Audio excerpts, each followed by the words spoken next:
कौन से केस आज तक ये सारे के सारे उलमाए सू और ये जितने ओवैसी साहब हैं और दूसरे साहब हैं, कौन सा वक्फ का केस आज तक ये जीते हैं? एक भी, जिसमें ये है कि जहाँ एक भी नॉन मुस्लिम नहीं हो सकता था वहाँ आप 3 और 4 आ जाएंगे। इसको ये रिलीफ बता रहे हैं, शर्म से डूब नहीं मरते ये लोग, इनको शर्म नहीं आती और कितना धोखा देंगे ये पूरे देश को भी और सब संविधान को भी।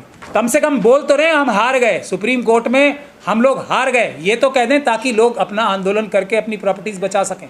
ये भी नहीं कह रहे, मतलब अब जाके मुस्लिम कम्युनिटी सो जाए घर पे अपने और सारी वक्फ की प्रॉपर्टीज़ अडानी अंबानी यूसुफ लुल्लू लूट के ले जाए। एक बार वक्फ है वो ता क़यामत वक्फ ही रहेगा। ये प्रावधान क्या है आज? जवाब है नहीं। फिर भी इन लोगों को शर्म नहीं आती है, ये इसे जीत बता रहे हैं। दूसरा, वक्फ बाय यूज़र क्या है आज? जवाब है नहीं।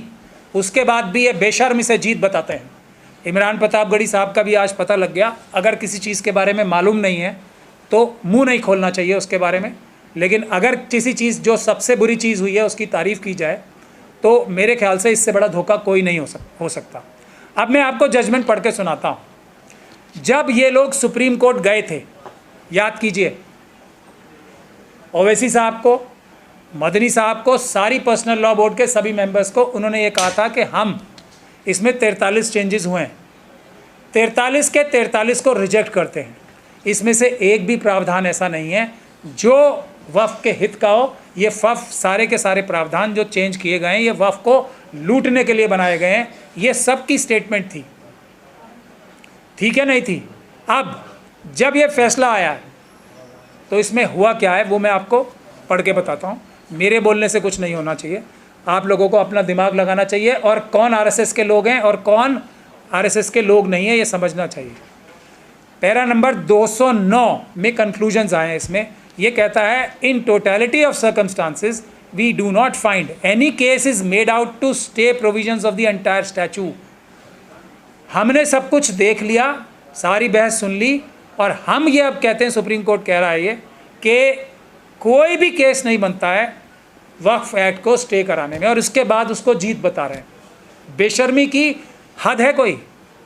ये है धोखाधड़ी कि मुस्लिम कम्युनिटी अपनी प्रॉपर्टीज़ की हिफाजत ना करे, घर में जाके सो जाए क्योंकि हम सुप्रीम कोर्ट से केस जीत गए। ये है आरएसएस के मेंबर्स का काम, ये है उलमाए सू का काम और ये है स्लीपर सेल्स जो आरएसएस के हैं कांग्रेस के अंदर, उनका काम। इसके बाद कहते हैं the prey for इम्प्यून्ड act is therefore rejected. इसीलिए जो आपके जो स्टे मांगा था उसको रिजेक्ट किया जा रहा है। However while doing so, in order to protect interest of all parties and balance equities during pendency of this batch of matters, we issue following directions। अब 3 पॉइंट पे सिर्फ स्टे जो कहा जा सकता है वो कहा जा सकता है। पहला पॉइंट है उसका कि जो 5 साल की एक शर्त थी कि कोई भी इंसान अगर वफ़ की प्रॉपर्टी, कोई भी अपनी प्रॉपर्टी वफ़ करेगा तो उसको ये दिखाना पड़ेगा कि वो 5 साल तक प्रैक्टिसिंग मुस्लिम था, यानी कि वो 5 साल से मज़हब इस्लाम का पालन कर रहा था। तो इसको उन्होंने स्टे किया है। स्टे करते हुए क्या कहा है? ये shall stand stayed until rules are framed by state government for providing mechanism for determining question as to whether a person has been practising Islam for at least 5 years और नॉट। यानी कि रूल्स बनाने हैं सरकार को, सिर्फ रूल्स बनाने हैं ये बताने के लिए कि 5 साल की प्रैक्टिस वाला मुसलमान है या नहीं है कोई। ये इतना भर, और सरकार रूल बनाने में कितनी देर लगेगी? कम से कम बीजेपी रूल सरकारें तो हैं ज़्यादातर स्टेट्स में, तो कितनी देर लगेगी? 1 दिन, 2 दिन, 1 हफ्ता, 10 दिन, इससे ज़्यादा कुछ नहीं। ये पहला स्टे है। दूसरा स्टे ये है कि ये वफ़ की प्रॉपर्टीज़ जो हैं सेक्शन 3 में, जिनको पहले ताकत थी, ये जो कलेक्टर्स थे उन्हीं को ताकत थी कि एक बार किसी भी प्रॉपर्टी पे उंगली रख दी तो वो सरकारी प्रॉपर्टी हो जाएगी, और जब तक कि इसका फैसला ना हो जाए जब तक वो सरकारी प्रॉपर्टी रहेगी। इसमें जो फैसला हुआ है वो ये हुआ है कि अब कलेक्टर की पावर नहीं रहेगी। एक डेजिग्नेटेड ऑफिसर जो होगा, जो स्टेट गवर्नमेंट बनाएगी, वो डेजिग्नेटेड ऑफिसर जो होगा वो कलेक्टर से ऊपर की रैंक का होगा। कोई सरकारी बनाएगी, कोई भी सरकारी अधिकारी जो कलेक्टर से ऊपर होगा, अब वो फैसला करेगा ये प्रॉपर्टीज़ वक्फ की प्रॉपर्टीज़ हैं या नहीं हैं। ये चेंज हुआ है। और उसके बाद ये फैसला ट्राइब्यूनल और हाई कोर्ट तक जब तक नहीं हो जाता, जब तक ये सरकारी प्रॉपर्टी नहीं रहेगी, इसका वक्फ का कैरेक्टर बचा रहेगा। इस काम को करने के लिए आप लोगों को पता है कितनी मेहनत पड़ेगी। कौन से केस आज तक ये सारे के सारे उलमाए सू और ये जितने ओवैसी साहब हैं और दूसरे साहब हैं, कौन सा वक्फ का केस आज तक ये जीते हैं? एक भी। तो उसमें ज़्यादा से ज़्यादा जो रिलीफ मिला है वो 2 महीने, 3 महीने, 4 महीने, 5 महीने, 6 महीने या साल भर का। उसके बाद सारी प्रॉपर्टीज़ सरकारी अधिकारी जैसे आज छीन रहे हैं वैसे ही बाद में छीनेंगे। तीसरा रिलीफ जिसको कहा जा रहा है वो ये कहा जा रहा है कि सेक्शन 13 और 14 सेंट्रल वक्फ काउंसिल में अब 22 में से 4 सिर्फ नॉन मुस्लिम्स रह पाएंगे और जो स्टेट के वक्फ बोर्ड्स बनेंगे उसमें 11 में से सिर्फ 3 नॉन मुस्लिम रह पाएंगे। ये बहुत बड़ा रिलीफ मान रहे हैं इसे, जिसमें यह है कि जहां एक भी नॉन मुस्लिम नहीं हो सकता था वहां अब 3 और 4 आ जाएंगे। इसको ये रिलीफ बता रहे हैं। शर्म से डूब नहीं मरते ये लोग, इनको शर्म नहीं आती और कितना धोखा देंगे ये पूरे देश को भी और सब संविधान को भी। तो इसके अलावा कोई भी स्टे या कोई भी रिलीफ किसी को नहीं मिली है। अब मैं आपको ये बताता हूँ कुछ मोटी मोटी चीज़ें जो चली गई हैं इसमें, जिसका कोई जिक्र नहीं कर रहा, ना इमरान प्रतापगढ़ी, ना ये अरशद मदनी साहब और ना जयराम रमेश।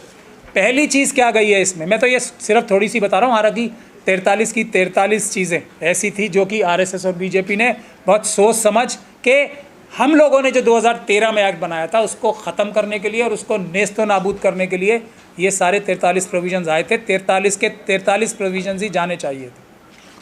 कम से कम बोल तो रहे हम हार गए, सुप्रीम कोर्ट में हम लोग हार गए, ये तो कह दें ताकि लोग अपना आंदोलन करके अपनी प्रॉपर्टीज़ बचा सकें। ये भी नहीं कह रहे, मतलब अब जाके मुस्लिम कम्युनिटी सो जाए घर पे अपने और सारी वक्फ की प्रॉपर्टीज़ अडानी अंबानी यूसुफ लुलु लूट के ले जाए। क्या आज की तारीख में once a Waqf always a वक्फ है? ये सबसे बड़ा प्रिंसिपल था ना वक्फ का, जो एक बार वक्फ है वो ता क़यामत वक्फ ही रहेगा। ये प्रावधान क्या है आज? जवाब है नहीं। फिर भी इन लोगों को शर्म नहीं आती है, ये इसे जीत बता रहे हैं। दूसरा, वक्फ बाय यूज़र क्या है आज? जवाब है नहीं। उसके बाद भी ये बेशर्म इसे जीत बताते हैं। सर्वे कमिश्नर जो कि एक सीनियर आईएएस ऑफिसर होता था स्टेट गवर्नमेंट का, जो सब लोगों से सबूत इकट्ठे करके किसी प्रॉपर्टी को वक्फ बनाता था, वो क्या है आज? जवाब है नहीं। अब जो वो होंगे ना कलेक्टर्स, वही वक्फ का सर्वे किया करेंगे। अब इसके बाद जो सज़ा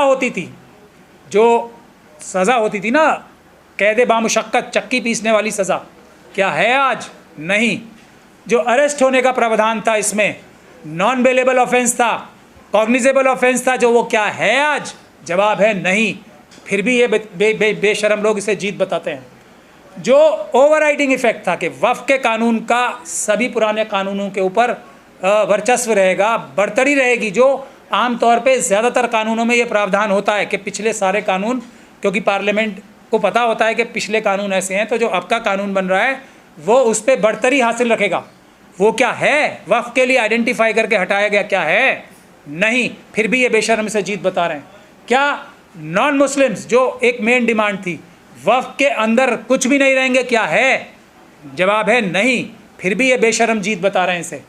जो इलेक्शन होता था ना वक्फ बोर्ड्स में, चाहे एमपी हो, एमएलए हो, मेंबर ऑफ ये, चाहे मुतवल्ली हो, चाहे बार काउंसिल के मेंबर हो, ये सब इलेक्ट होके आते थे ना। क्या अब इलेक्ट होके आएंगे? जवाब है नहीं। सरकारें, ज़्यादातर कौन सी सरकारें? भारतीय जनता पार्टी और किसी की भी सरकार हो, जो वो नॉमिनेट करेगी किसी आदमी को, वो क्या ईमानदार आदमी को करेगी नॉमिनेट? जो एक इलेक्शन से थोड़ी बहुत ईमानदारी की बू आती थी ना वक्फ बोर्ड के मेंबर्स के अंदर, वो भी ख़त्म कर दी और आज ये बेशर्म लोग इसे जीत बता रहे हैं अपनी। तो वो भी गया। अब तो चाहे अब एक थे ना वो जो त्यागी बन गए थे, अब तो वो मुस्लिम भी नहीं है, त्यागी बन गए ना वो, अब वो भी वापस शिया वक्फ बोर्ड में उत्तर प्रदेश में आ सकते हैं। इसको जीत बता रहे हैं ये बेशर्म लोग। अब तो वो नॉन मुस्लिम है ना, तब भी वक्फ बोर्ड में आ सकते हैं। तब तो उन्हें इस्तीफ़ा देना पड़ा था ना, क्योंकि वो नॉन मुस्लिम बन गए थे। जिन्होंने कुरान के बारे में लिखा है, ऐसे लोग जो नॉन मुस्लिम हैं, जिन्होंने कुरान को नकारा है, ऐसे लोगों को मेंबर बनाया जाएगा। अब वो मुसलमान की शक्ल में हो या नॉन मुस्लिम की, उससे फ़र्क पड़ता है। सरकारें बनाएंगी आरएसएस और बीजेपी की तो अडानी अंबानी यूसुफ लुलू के कहने से ही बनाएंगी। दूसरी गवर्नमेंट्स भी जो बनाएंगी वो बेईमान आदमी को ही बनाएंगी। इलेक्टेड आदमी फिर भी शायद कोई एक आध शरीफ निकल सकता है। इसको जीत कह रहे हैं वो। शेड्यूल कास्ट कम्युनिटी के लोग जो मुसलमान हैं वो वक्फ नहीं कर पाएंगे। आप इसको जीत कह रहे हैं, ये बेशरम। प्रोटेक्टेड मॉन्यूमेंट्स जो हैं, जितनी प्रोटेक्टेड मॉन्यूमेंट्स हैं वो सब अब वक्फ नहीं रह पाएंगे, इसको ये जीत कह रहे हैं, बेशरम। और आखिरी में डेफिनेशन ऑफ वक्फ ही जो है वो भी चली गई है, अब उसको भी ये जीत कह रहे हैं, बेशरम। तो मेरा अब ये कहना है, हम तो सीधे सीधे साफ तौर से पहले दिन से बोल रहे हैं कि हमें क्रिश्चियंस के साथ मिलके, सिखों के साथ मिलके, बुद्धिस्ट कम्युनिटी के साथ मिलके हम लोगों को एक आंदोलन करना पड़ेगा। सुप्रीम कोर्ट जो जाएगा किसी भी बड़े मुद्दे पे, वो या तो आरएसएस का एजेंट होगा या उससे बड़ा बेवकूफ़ आदमी कोई नहीं होगा। सुप्रीम कोर्ट बिल्कुल नहीं जाना चाहिए किसी भी बड़े मुद्दे को लेके। मोदी जी और अमित शाह साहब ने और आरएसएस ने अडानी अंबानी और यूसुफ लुलू के साथ मिलके जो वक्फ एक्ट में चेंजेस कराए थे, जिसमें हमारे बहुत सारे उलमाए सू भी शामिल थे, इन सब लोगों ने साजिश करके, ओवैसी साहब ने, ये सब लोगों ने साजिश करके वक्फ की प्रॉपर्टीज़ हड़पने के लिए एक उम्मीद नाम का एक्ट बनवाया था मोदी जी और अमित शाह जी से, आरएसएस और बीजेपी से, जिसका नाम दिया था unified Waqf management empowerment efficiency and development act. हम लोगों ने तभी ये बोला था कि ये मुंह दिखाई के लिए नूरा कुश्ती हो रही है, ये सब लोग अंदर से मिले हुए हैं।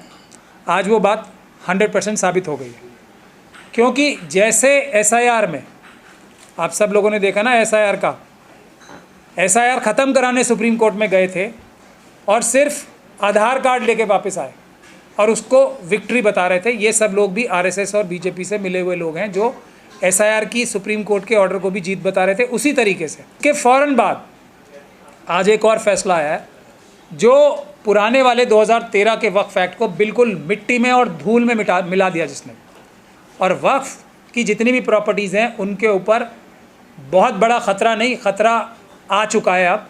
लेकिन ये हमारे सारे उलमाए सू, कांग्रेस के माइनॉरिटी सेल के प्रेसिडेंट साहब को तो क्या, अमीरान प्रतापगढ़ी जो शायर हैं, उनको तो मैंने देखा ये कि वो सुप्रीम कोर्ट में ही बोल रहे थे कि ये बहुत बड़ी जीत हुई है हमारी। मैंने सोचा ये तो चलो ज़्यादा इस विषय में जानकारी नहीं रखते, शायद कांग्रेस की ये ऑफिशियल वर्जन नहीं होगा। उसके बाद मैंने जयराम रमेश साहब, जो कि जिनके लिए मैं सीधा सीधा बोलता ही हूँ, वो स्लीपर सेल है आरएसएस और बीजेपी के, उन्होंने भी ये कहा है कि ये बहुत बड़ी जीत है ये, जो वक्फ की प्रॉपर्टीज़ बचाना चाहते थे उनके लिए। मेरा ये कहना है कि इससे बड़ा झूठ और इससे बड़ा फरेब, फ्रॉड कुछ नहीं हो सकता। मुझे अरशद मदनी साहब के बारे में भी बताया गया, जिनको मैं उलमाए सू कहता हूँ, उनके बारे में भी बताया गया कि उन्होंने भी इस जजमेंट का वेलकम किया है। तो ये सारे लोग आरएसएस के ही वर्कर्स हैं जिनके भी मैंने नाम लिए हैं।